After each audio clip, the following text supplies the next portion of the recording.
मौसम चिसो छ र भाले खाने सोच गरेका छौँ। बच्चाहरू पनि स्कुलबाट आउँदैछन्, हामी बनाउने तयारी गऱ्यौँ। यो भाले बनाउँछौँ। राम्रो छिप्पिएको छ यो भाले। गुरुआमाले मार्नुभयो र आफैले केलाउँदै हुनुहुन्छ र बच्चाहरू होमवर्क गर्दैछन् स्कुलबाट आएर। मौसम अलि धुम्मिएको छ। म चाहिँ प्याज काट्न लागेँ। गुरुआमा भाँडा मार्दै म यता, अनि फेरि गुरुआमाले पोल्न थाल्नुभयो। यो लोकल लसुन प्याज काटिसकेँ मैले। यो सानो हुन्छ लोकल लसुन चाहिँ।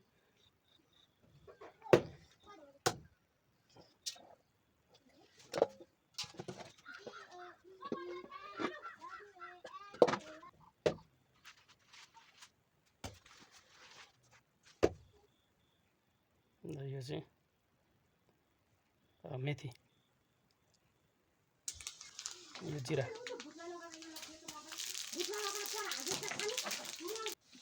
यो चाहिँ सुप खाने सुप हो। प्याज र अदुवा लसुन एकैठाउँ दुसा बुट्न थाल्यो।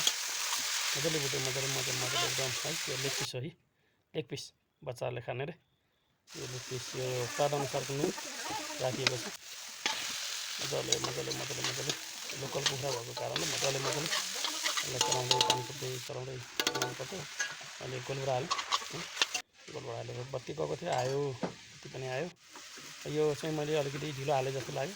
कमेन्ट गर्नु है कतिखेर हाल्नुपर्छ। यो तेलमा फर्याउने हो कि तेजपत्ता हो यो चाहिँ है। अब मैले पानी हालेँ र यसलाई छोडिदिन्छु र म अर्को काम गर्न लाग्छु। अब गुरुआमा भाँडा मार्दै हुनुहुन्छ, अनि म चाहिँ अब पिठो रोटी खाने रे बच्चाहरू। अब पिठो यो चाहिँ गहुँको आँटा हो र यो मैदा है त, मिसाएर दुइटालाई बनाउँदैछु। अब लोकल अन्डा मिसाउँछु। यो इस्ट हो राखेँ। अब मैले स्वाद अनुसारको लागि नुन पनि अलिकति राख्दैछु र अन्डा फुटाएर हालेँ। अन्डा राम्रो छ। अब मैले यसमा अलिकति फेरि अघिको सुप हालेँ, खाना खाएपछि खाने हुन्छ नि हो, त्यो सुप हालेँ। मजाले मैले यतिको डो भयो। अब यसलाई प्लास्टिकमा हालेर मैले प्याक गरेँ। प्याक गरेपछि कहाँ गयो गुरुआमा भनेको त सुत्न गएछ। किन भनेको त ऊ आज बारी खनेको थियो, अनि ढाड दुख्यो भनेर सुत्न गएको छ। र यो मैले अब फेरि आएर मरमसला अब तयारी गरेँ। अनि यता मरमसला भक्काभक जे आउँछ हालेँ, मजाले हालेँ है। मिठो बनाउनु पऱ्यो नि त। अनि छोरीलाई चाहिँ अब मैले यो मसला एकछिन उता हेर्नु पऱ्यो। कुखुरा यताबाट उता कुच्छ, उताबाट उता कुच्छ, कोही पानी खान्छ है। ल यस्तै छ। अनि खरायो अलिकति छ। यो घाँस लिएर फेरि खरायोतिर गएँ। खाँदैछन्, सबैलाई पाल्नै पऱ्यो। अब अलिकति बिहान चाहिँ यो मैले कोइला टिपेको थिएँ, बिग्रियो। अनि गुरुआमाले चाहिँ यो ढकनेको रूपमा ढुङ्गा लिएर आएर राख्नुभयो। अब तरकारीमा मैले पानी हालेँ, झोल यतिको बनाएँ र मेरो काम सिद्धियो भनेर म हिँडेँ है। अब यहाँ आमा छोरीको काम सुरु भयो।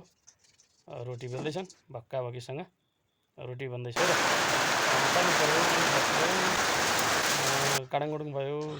अब खाना पाक्यो, अब बत्ती छैन, अब अँध्यारोमै अब हामीले खाना खाने सुरु गरौँ। यो जुनारको रस हो। यो चाहिँ अब खुलेन, दाँतले खोल्दैछु। 3 को 1 यो पानी मिसाएँ खानाको लागि। अब सबैलाई दियो भाग। ल अचार, रोटी, तरकारी लोकलको। बच्चाहरू एकदम खुसी छन्, मिठो भएको छ सबैले भन्दैछन्। भक्का अब खाँदैछन् है। भ्याइ नभ्याइ छ। ल यता छोरी